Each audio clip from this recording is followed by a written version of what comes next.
Giannis Antetokounmpo and the Milwaukee Bucks are riding a 10-game winning streak. They're back at home from the West Coast with the Boston Celtics in town, kinda. No Jaylen Brown, no Jason Tatum, no Al Horford. So Boston would have to rely on guys like Derek White to get it done. He knocks in the three. Jrue Holiday responds with a three of his own, third quarter. The new Celtic, Mike Muscala, with the dunk, had a couple words for Giannis, got his first ever technical foul.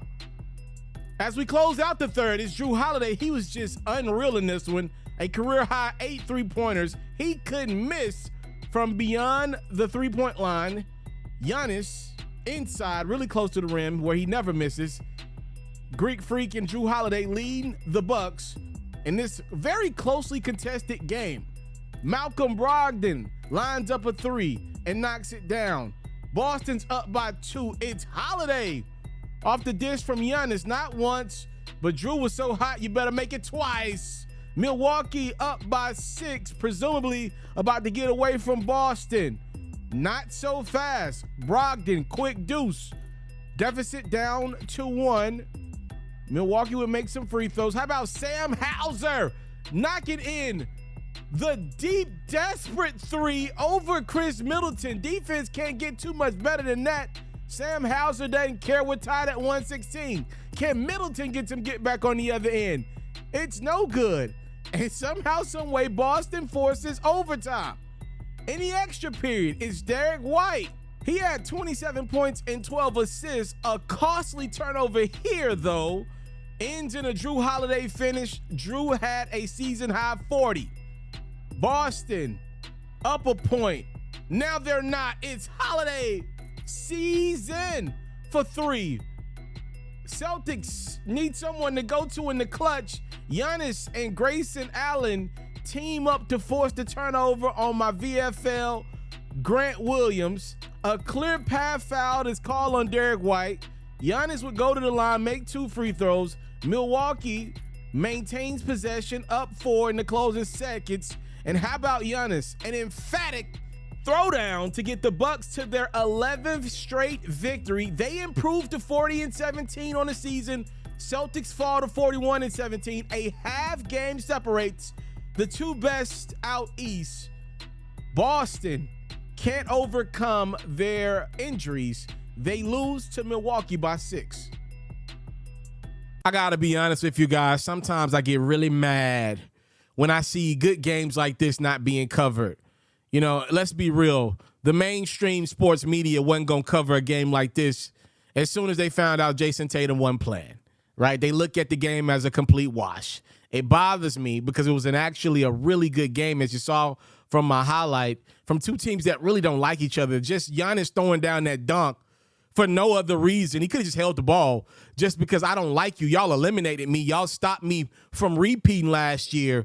That just tells you there's bad blood between these teams, no matter who's playing. It's it's the name on the front of the jersey versus the back. The Bucks and the Celtics do not like each other. They face each other numerous times in the Giannis Tatum era in the postseason. Be clear, there is some bad blood between these two teams. Look, there was no Chris Middleton injury storyline. There was no Giannis missing a lot of shots storyline. Those days are long gone.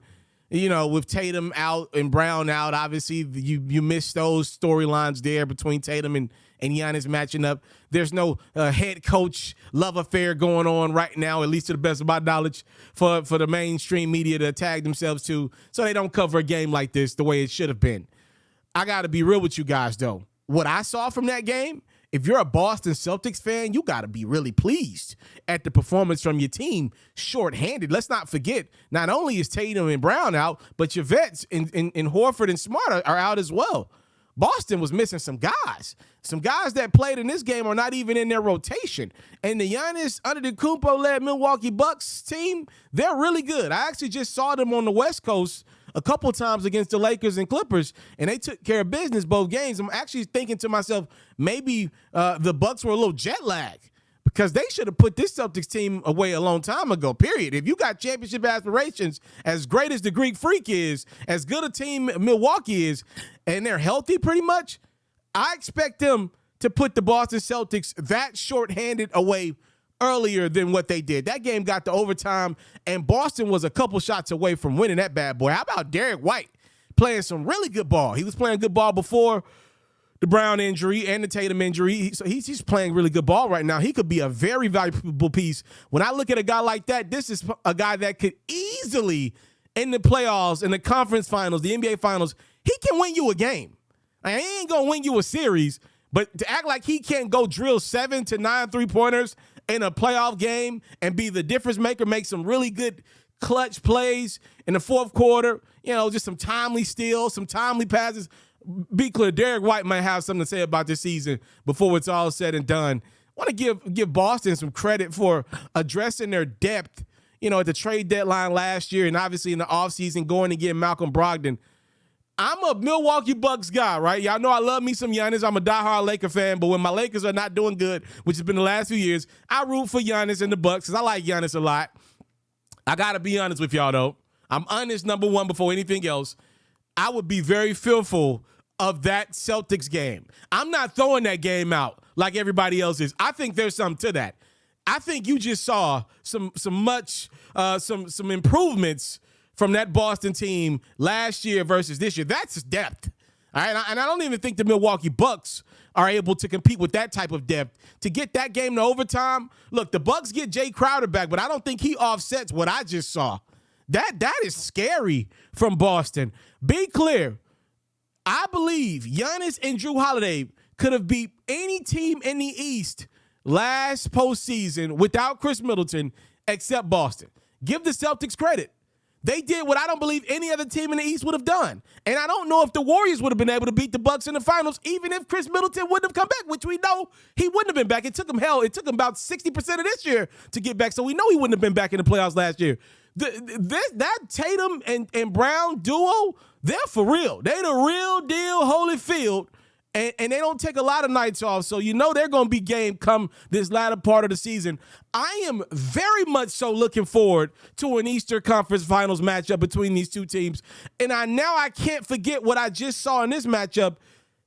That makes it a little more interesting. I'm a guy that believes the Bucks with Chris Middleton last year, if he never goes down, they get rid of Boston in 6 games. I don't even think it gets to his game 7. But after this, I am now adjusting my prediction. I do have the Bucks winning still because that man is in Milwaukee. That man, all right? That Greek freak. He gets freaky. But I got to at least give Boston, after that game, no Tatum, no Brown, to get that to get that game to overtime. Now I have Milwaukee winning in 7. So I've given the Boston Celtics another game. That's how much respect I have for what Boston just did. We cannot look. Milwaukee won the game; they should have, but we cannot overlook Boston easily. I don't even know what the spread was, but I'm sure they covered it. Right, a road game, a shorthanded. I'm sure they covered the spread. They lost by 6. That is a big time win for, or at least I'll say a win even in defeat for the Boston Celtics. I'll say a win even in defeat for the Boston Celtics. They lost the game, but maybe they're showing you that they got every weapon needed to win the war. Let me know what you think about that one in the comment section below. I'm out.